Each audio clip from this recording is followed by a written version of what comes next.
A primavera no hemisfério sul se inicia no dia 22 de setembro, às 10 horas e 31 minutos, pelo horário de Brasília, e vai até o dia 21 de dezembro, às 7 horas e 2 minutos. A primavera é talvez uma das estações mais importantes que nós temos ao longo do ano, porque é ela que quebra a estiagem do inverno, é ela que traz de novo a chuva para a maior parte do Brasil, que vai possibilitar o plantio de novas safras, que vai possibilitar o início de uma recuperação de mananciais, por exemplo, vai começar a ter o início da elevação de nível dos rios na maior parte do país. Então, a primavera, na origem da palavra, nós temos a expressão o primeiro verão. Primavera no Brasil significa, então, o retorno da chuva e também muito calor.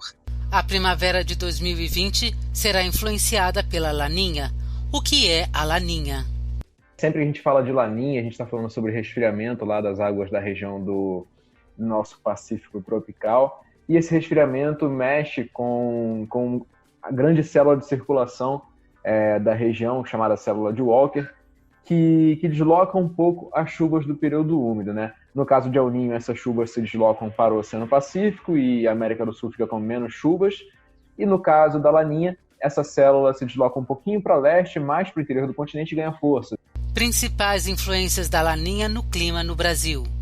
Então, de forma bem breve, são esses os principais efeitos no Brasil da Laninha. Probabilidade maior a termos chuvas acima da média nas regiões norte, nordeste e em grande parte da região centro-oeste, né, na faixa mais a norte da região centro-oeste, estado de Goiás, Mato Grosso.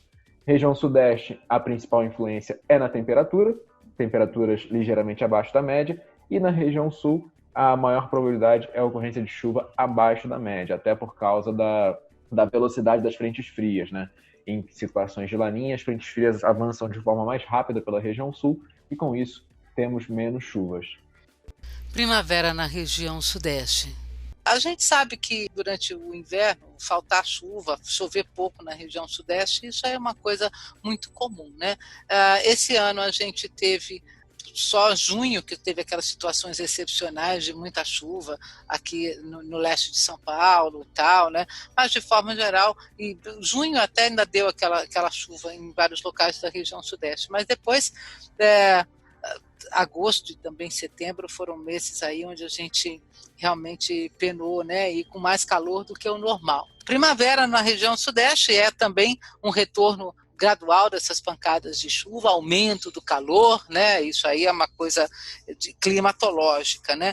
O que é que a gente pode esperar dessa primavera com influência de Laninha para cima da região sudeste do Brasil? Olha, realmente, né, a primavera começa, essas condições para as primeiras pancadas de chuva, né, os primeiros temporais, é a época que os modelos meteorológicos ficam doidinhos, cada um vai para um lado, um dá Esse é um problema também. O outro não dá previsão de uma nuvem no céu.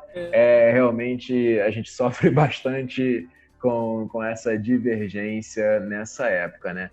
Olha, Jô, esse início de primavera, a previsão é de que as frentes frias tenham uma frequência boa, com isso deixem o estado de São Paulo com chuvas acima da média, o sul de Minas e o centro-sul fluminense ali, que pega desde o sul fluminense, né? Região serrana do Rio, região do Grande Rio, com chuvas acima da média. Isso para outubro?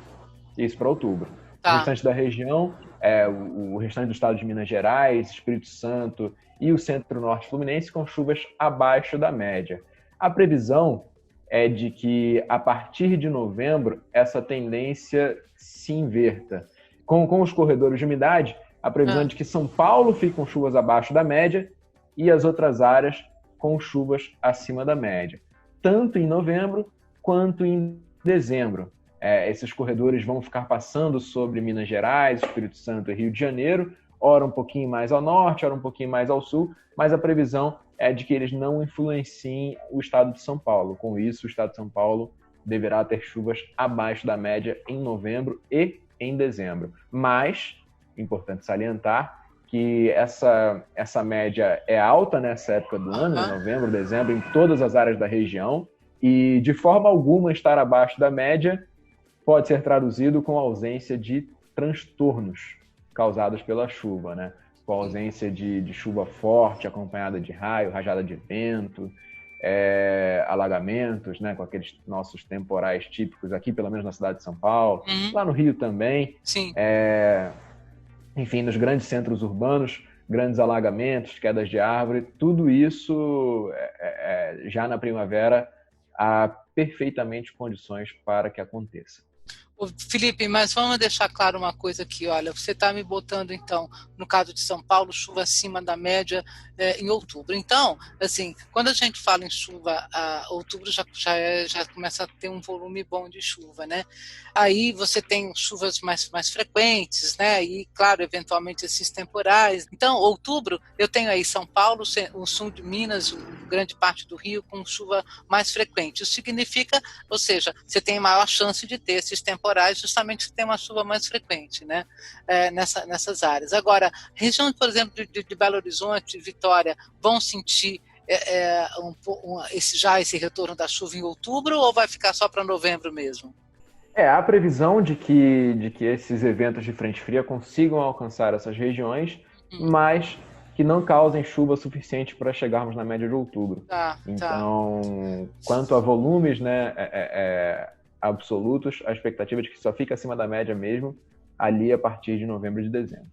Pois é, então, esse novembro e dezembro com chuva acima da média, em Minas, Rio e Espírito Santo, é quase que uma situação bastante parecida com o que a gente teve no verão. Isso, Jô, isso, perfeitamente. A gente... Pois não, pode falar. Não, a gente sabe que, infelizmente, também essas chuvas acima da média, assim, nessa época, também acabam virando tragédia anunciada, né? Nós temos quase sempre, quando há a formação de um corredor de umidade, há algum acidente em uma dessas três capitais, né? BH, Vitória, Rio de Janeiro. Nós temos algum episódio de deslizamento, porque são chuvas consecutivas, são chuvas frequentes, né? Que duram ali 3, 4 dias consecutivos e estressam o solo já saturado, mais água caindo, acaba se transformando em uma situação ruim, infelizmente. Mas, por favor, diga o que você ia falar. Bom, o que eu vou chamar a atenção aqui que é o seguinte, porque essa comparação com o verão, por exemplo, se você pegar Belo Horizonte, logo antes de terminar o outono, ela já tinha fechado a média de chuva anual.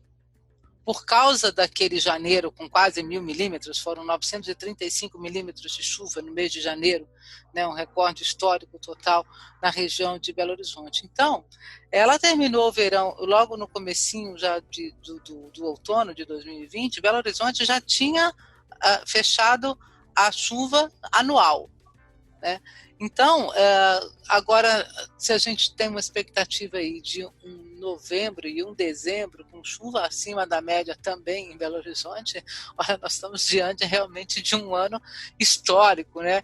E vamos ficar, então, muito atentos com isso, porque o que você está falando aí é uma coisa delicada, como você falou, a tragédia anunciada, né? Ou seja, vamos ter que nos preparar aí para um novembro e um dezembro com chuva, com maior número talvez de temporais, né, em Minas, no Rio e também no Espírito Santo. E aqui em São Paulo, péssima notícia, porque isso significa que São Paulo vai ficar no calor, né? Mesmo que tenha essas pancadas de chuva, né, a gente sabe que elas vão acontecer, mas o problema é que não dá conta, né, Felipe? Não dá conta de fazer o serviço no solo, entendeu? Aí eu estou puxando um pouco para a agricultura mesmo, né? Porque não dá conta, né? A chuva, aí fica aqueles pancadões acontecendo, mas é uma chuva irregular, né? E isso vai acabar complicando a agricultura em São Paulo, hein? Sim, Jô, exatamente. Essa chuva irregular, ela é bem ingrata, né? Às vezes ela acontece na propriedade do vizinho, não acontece na sua. Sim, sim. E realmente contar com chuva irregular é bem difícil no cenário da agricultura. Porque aí você acaba contando com acaso, né? Pode falar. Felipe, só uma perguntinha em relação às capitais, São Paulo e Rio de Janeiro, né? Em relação, por exemplo, à temperatura, com esses 2 meses aí de novembro e dezembro, com menos chuva do que o normal, vamos diretamente, então, com mais calor do que o normal? Isso, Jô. A expectativa de temperatura assim, ligeiramente acima da média histórica, né, nessas capitais. Tá. E que reflete em calor, né? A gente está Tá. falando da média histórica, a gente está falando de temperaturas altas. Então, quer dizer que o Rio de Janeiro tem uma chance aí, talvez até grandinha, de bater nos 40, que não bateu até agora. Que não bateu, né? Que não bateu no verão. Aliás, e não podia ter batido mesmo, né, Felipe? Porque com a quantidade de chuva que o Rio de Janeiro teve no verão passado, né, quer dizer, não dava tempo para esquentar tudo, né? Só se tivesse fogo, né, Jô? Com a quantidade de chuva que caiu. Pois é, né? Então, talvez a gente pudesse ficar esperando aí, ou novembro ou dezembro, né? Que a gente já pegue direto aí nesses 40 no Rio. Então vamos ver aí no Rio de Janeiro. Não, Jô, bate sim. Bate, né? Bate. Nossa, mãe. Bom, e São Paulo, São Paulo batendo recorde de calor no ano. Em setembro, tudo bem. Sabe lá Deus o que vai acontecer. É uma coisa complicada, porque, veja, você tem mais calor, o calor é mais desgastante, você tem um uso maior de ar-condicionado e de outras coisas mais. A gente ainda está nessa situação de pandemia, onde se recomenda que as janelas fiquem abertas, mas aí tem ar-condicionado. Que coisa complicada. Feliz primavera para todos nós, Jô. Época das flores, época de florescimento, renascimento. Que todos aproveitem bastante essa primavera, a volta do calor, a volta das chuvas de fim de tarde, e que a primavera venha com saúde também para todos os brasileiros, na verdade para todo mundo. E sempre um prazer, Jô, viu, participar aqui do Clima Entre Nós com você. Pode me chamar sempre, que eu estou sempre à disposição. Um beijo para você, um abraço a todos. O Clima Entre Nós fica então por aqui. Você pode entrar em contato conosco pelo e-mail podcast@climatempo.com.br. Espero que você tenha tido então uma escuta prazerosa e bastante instrutiva. Até mais.